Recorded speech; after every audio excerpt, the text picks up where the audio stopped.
Hey guys, hope everything's going well. You guys know that drill. Remember to smash that like button, subscribe if you haven't, and comment down below.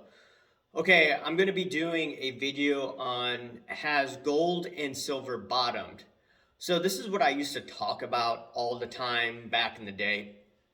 Now, as I've learned more about markets, I've determined based on my research and following people that understand fundamentals, technicals, etc., that you have the 10-year tips, which I talk a lot about in my sports card channel.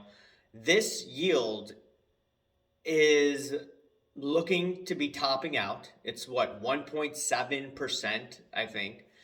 And in addition to that, what's also important for precious metals, et cetera, et cetera, et cetera, is if the economy is about to rebound.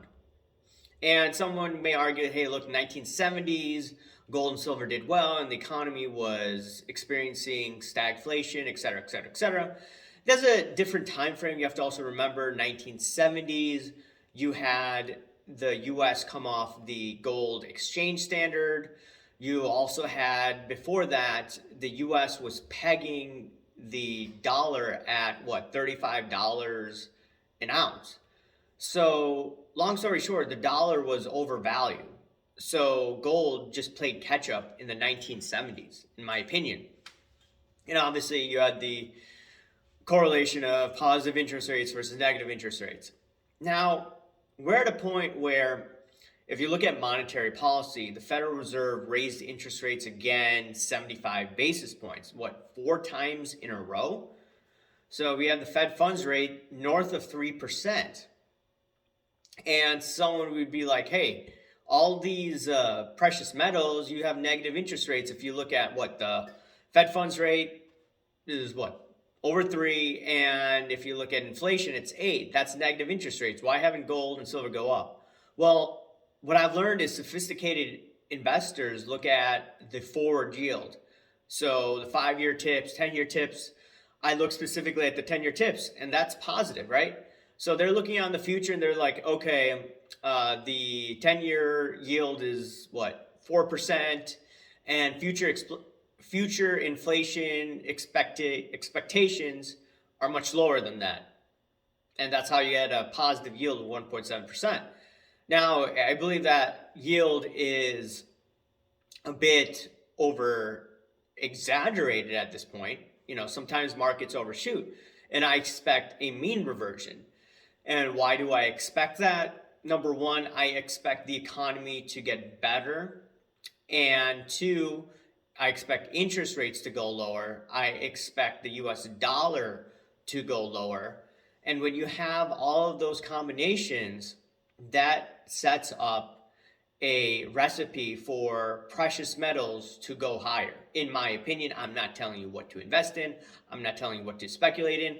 I am buying other stocks as well. It's not only gold and silver. I used to be all about that, right? But then I realized, hey, there's many other assets that have cash flow, that have revenue, that are much better ways to speculate and will provide most likely a better yield. And right now, the FANG stocks have been banged up. Not all of them will go up significantly, but if you have a reversal in the Federal Reserve interest rate policy, which I do believe is going to happen, because right now they said, okay, we're going to, have some sort of pivot. That's what they're basically saying. We're going to raise interest rates 50 basis points, then 25 basis points. Then what happens after that? There's going to be an election in 2024. So what do I expect these guys to do before the election? They're going to try to pump it up. How are you going to pump it up? With easy money, right? So that may have been the quid pro quo thing, is that, okay, who cares about inflation, right?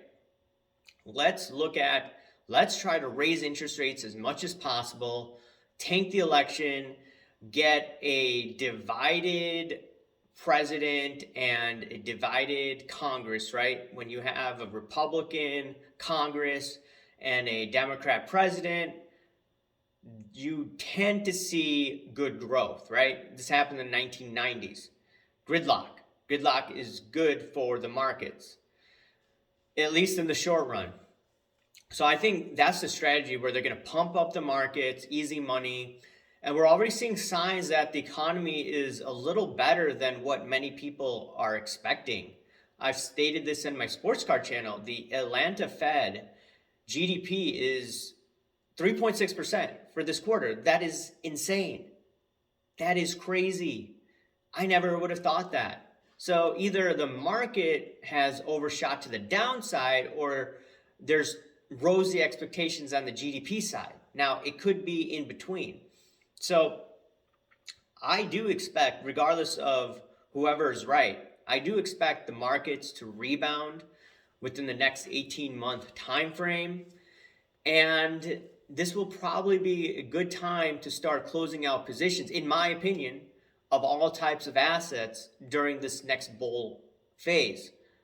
I do expect a hardcore deflationary, that's right, deflationary crash in the next 18 to 24 months, right? And I've stated this before, the Elliott Wave guys that I follow, I'm not too proficient in that. I know some people have asked me, what do you think about Elliott Wave and the waves? Is it wave 4, wave 5? I don't know. I'm being honest, I don't know, but I do follow them because they have a good read of the market. I also look at the monetary policy. I look at also what these build back better guys are saying in Europe, right? The dudes, Schwab and all them, they're saying that, hey, if you don't hold, or not, if you'll be happy if you have nothing or whatever they're saying. It's crazy talk, right? And these guys at the WEF are saying that, hey, economic growth is going to be stalling somewhere between 2033 to 2025, okay? So that's what I'm also looking at. It's not just looking at Elliott Wave, looking at them, looking at Martin Armstrong's economic confidence model, et cetera, et cetera, et cetera. So just make sure whatever you're investing in, speculating, do your own homework, right? Listen to everyone and then make your decision. And even talk to your financial advisor, okay? So I just wanted to point that out, guys. And I expect precious metals to rebound, right? And disclosure, I do have precious metals in my portfolio, just like I have other stocks. I am bullish. Now, granted, we are going to see more volatility.